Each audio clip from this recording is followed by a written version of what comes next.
Yeah, I train with one of the best teams in the world. You know, I'm getting sub left, right, and centre by guys. You know, there's guys who come here who train on compete on EBI. So some of the top grapplers around. You know, there's a lot of high level jiu-jitsu guys. Luis Sanadaki, wherever he's run off to, he's one of the guys that makes me feel like a rookie in the gym every day. So yeah, I'm sure he would have finished those subs on me in the gym. So it's great to have someone like that to put me through those positions.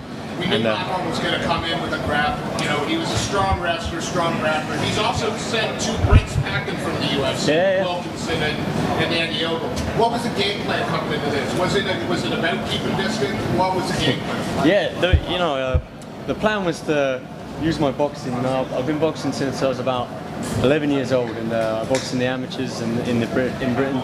Some of the best amateur boxers in the world. You know, I get to spar with some top guys back home in Norwich. Liam Walsh, who's fighting Javonte Davis for a world title soon. I used to spar with him, and he's a class act. So being able to share the ring with those guys and move around with them is very, very good for my confidence. But it wasn't the fight I was expecting. I was expecting to sort of move around, use my flash footwork, and pump my punches out there, and make him pay every time he shot in on me. But I ended up taking him down a couple of times. You said it's not what you expected.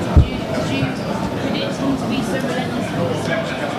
Yeah, 100%. That's exactly what I thought he was going to do. From the bell, he was going to run out, jump in knee, he was going to shoot takedowns, and he was going to try and finish me with chokes. Everything that happened, I thought was going to happen.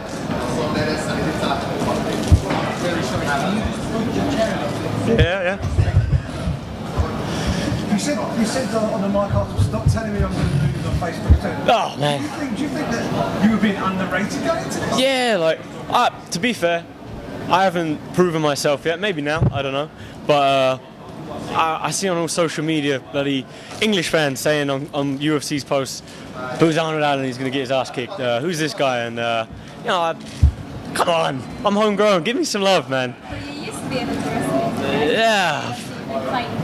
Yeah. Well, I see on but I see on like the UFC, they post the card, they see my name on the main card.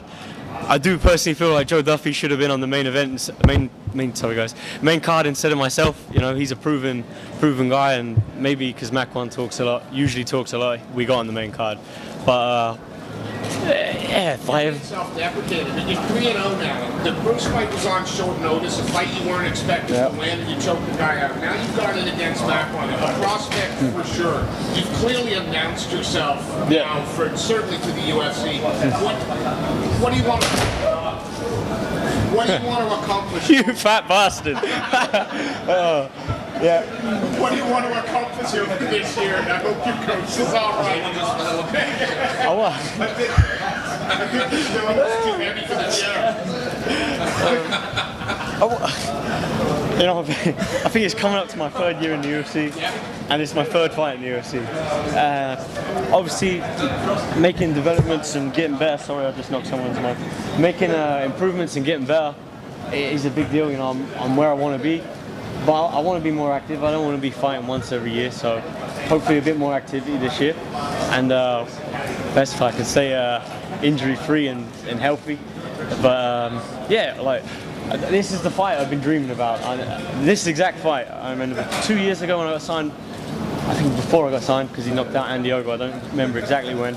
I watched that fight and I said, I'll beat that guy. I know I'll beat that guy.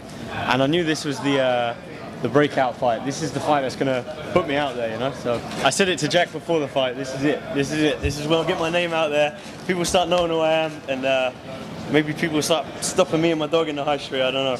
But second round when you called that shot, it seemed like you were loading up. You wanted to finish with that shot, but it kind of gave him the chance to get back.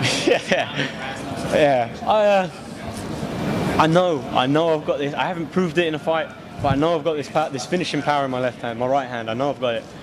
But I see someone's face and I'm like, I want to hit it. I just want to let it go. I want to let it fly. And we were saying before, I spent 10, 12 weeks not overreaching my punches, not trying too hard to get power.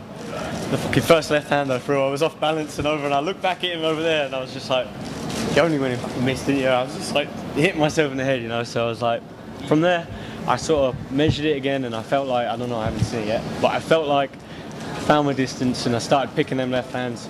That's when I started catching him, and that's when he started breaking. although like 30-27 so in the main result, a lot of people online are going crazy about the ref. Like he hasn't had a good night anyway, but standing the action up there so close towards the end, it seemed like he wasn't given a chance to work. But when that happens in your head, you think happy days now, I have a chance to finish this on the feet. It's not going to be like a question what happened this round. Not at all, because if I'm on my back, I've got a chance to finish. You know, it's my job to get up. I've got submissions off my back, and I've proven that in previous fights. But it's my job to get up. It's not the ref's job to. Obviously, he did, but it's not.